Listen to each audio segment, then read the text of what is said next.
Hi, welcome to the universe of CityBiz readers and viewers.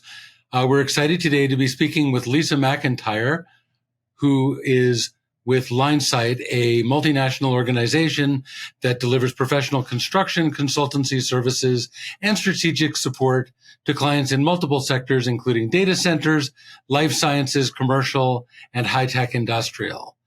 Lisa, thanks so much for joining us today. Thanks, Richard. Delighted to be here. And hello to the CityBiz audience as well. So Lisa recently won the RICS Emerging Achiever Award, which recognizes exceptional talent and contributions by young professionals in land, real estate, construction, and infrastructure. She's a native of Dublin, Ireland, and is currently based in the San Francisco Bay Area. So Lisa, you started your career as a graduate student in Linesight's Dublin office, and now you're a director in San Francisco. I'd love for you to tell the CityBiz audience about this incredible journey. It's been a while. Yeah, it's been a journey, Richard. As you said, I started in Dublin as a graduate in 2012. And since then, I have expanded my wings to the US. I always wanted to travel. Linesight are a big proponent of mobility, and New York was always calling my name. I'd never been there, and I don't know why, but I decided New York is the place for me. So I left Dublin after about a year and a half and worked with a general contractor in New York, which was a great insight to the industry in the US because it is a little bit different to Ireland. And then I kind of experienced and saw the growth that Linesight were having in New York, and I really wanted to be part of that. So thankfully they, brought me back, and I got to, witness the growth that they have done over the years in the US. I think I was the 6th or 7th person in the New York office, and now we're, over 300 people. And being part of that growth was fantastic. And I've been, very much supported by Linesight and a lot of the mentors that I've had. And then the time came for an opportunity in the Bay Area in the West Coast, and I jumped at the chance.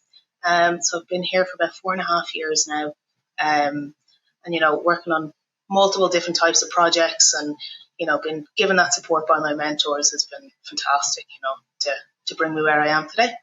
So let's continue with an obvious question, which is, how do you feel after winning the RICS Emerging Achiever of the Year award? This is obviously a prestigious global award, and obviously it's a big deal that you won it this year.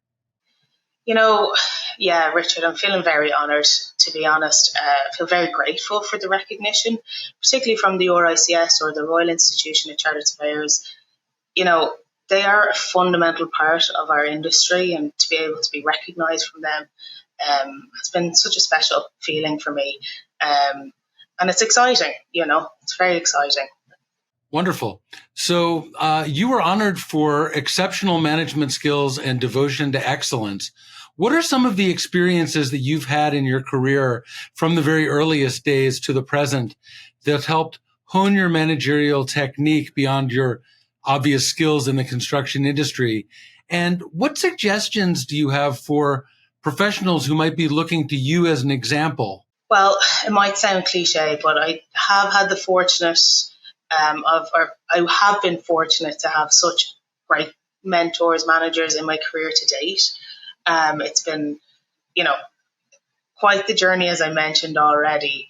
And what I've done is, try to implement things that I loved about how they've managed me, and kind of imprint that on the teams that I work with as well. And I really have a passion for human behavior and understanding people and what makes them tick, what drives them. And I really think you can't have the same approach for the two different, everybody's different. No two people are the same, as I said. And you really kind of have to think about what is going to drive the person in this moment. You don't always get it right, but as long as you're trying, I think is the most important thing. And Linesight we've always had this culture. There's no blame. No question is a silly question. Everyone is encouraged. The narrative, it's a two-way street. And I try to kind of continue to embolden that culture with the teams that I work with and the people that I work with. Quite frankly, I've been very lucky with the people that I've worked with as well. I know it might sound a little biased, but they kind of make my job quite easy. I have a high standard of quality that I expect from myself. And, I think giving people that environment to grow and, as I said, no blame culture, just trial and error, I found that it tends to bring out the best in them as well.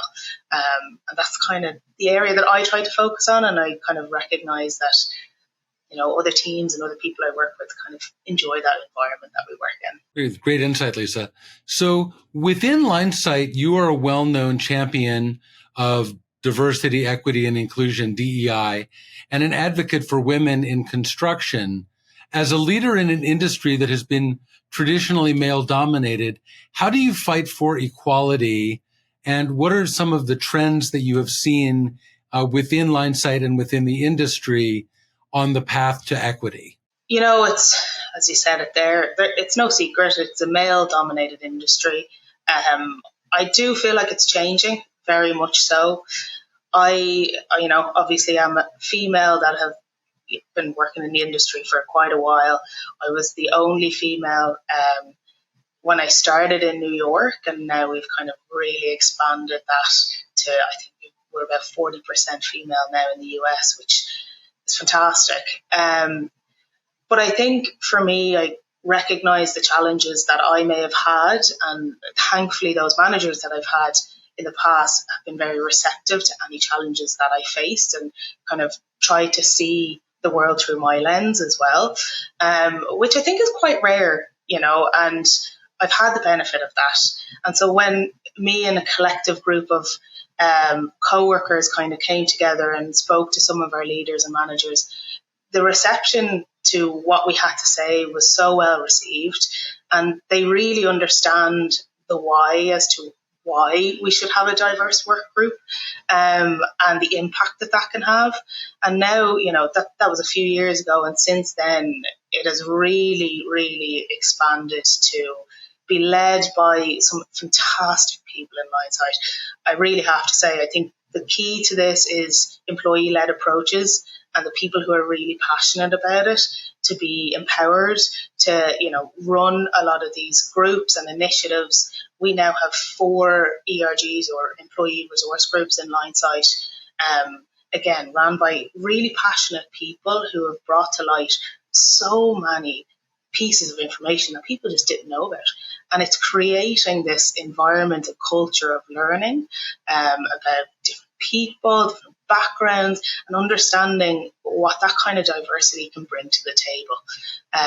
And it's, I have to say that the employee-led perspective, it gives a broader approach, right? And our leaders want that. They want that from people. They want to understand the challenges people are facing and to make it better. And I really think we've gotten to a place where we're very diverse now in our company. And the real focus now is inclusivity and bringing people up to positions of leadership and giving people that seat at the table. And I very much am a firm believer of, if you can't see it, you can't be it. And I'm really excited to kind of see where it's going, Great. That's a really interesting perspective. Speaking of perspectives, has winning this award given you any new perspectives on your work and advocacy? I suppose realizing the impact that it's had, both on me as well as others, I feel it's kind of given me this motivation and kind of a source of encouragement to keep going and doing what we're doing, and kind of use it as a platform to advocate for diversity and equity, and also to expand the RICS. It's a great institute to be part of, and I really encourage other people to become part of it. And yeah, it's exciting. It's really exciting. Great. And one thing, and I think we've all seen this, is there are people who have really good technical skills, really good educational backgrounds, who might not necessarily be great managers or great leaders. Is there anything that you've seen in your own career path that has helped you apply your skills in the construction and building industry into becoming a leader and a mentor? Great question, Richard. I think, there's a place for everybody. Not everybody is going to be a people manager. And we need everybody, because that's ultimately how things are built and how things are made and where new ideas come from. I think for me personally, I've always just had such a passion for working with people, so it naturally was a fit for me. And I think, you kind of have to do what's right for you, what feels natural, what is your importance, where do you want to be, what do you want to do, and if being a technical expert is where it's at, brilliant, do that. If being people manager is that, then work on it, harness it, look to leaders and mentors that you can to kind of get you where you want to be, and support, because at the end of the day, very cliche, but no man's an island, and we really do need the support of others to get us to the places that we need to be.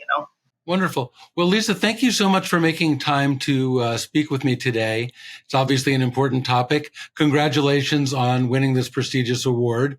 And I'd also like to thank the CityBiz audience for listening to this, and I hope you're able to gain some valuable insights from Lisa's comments.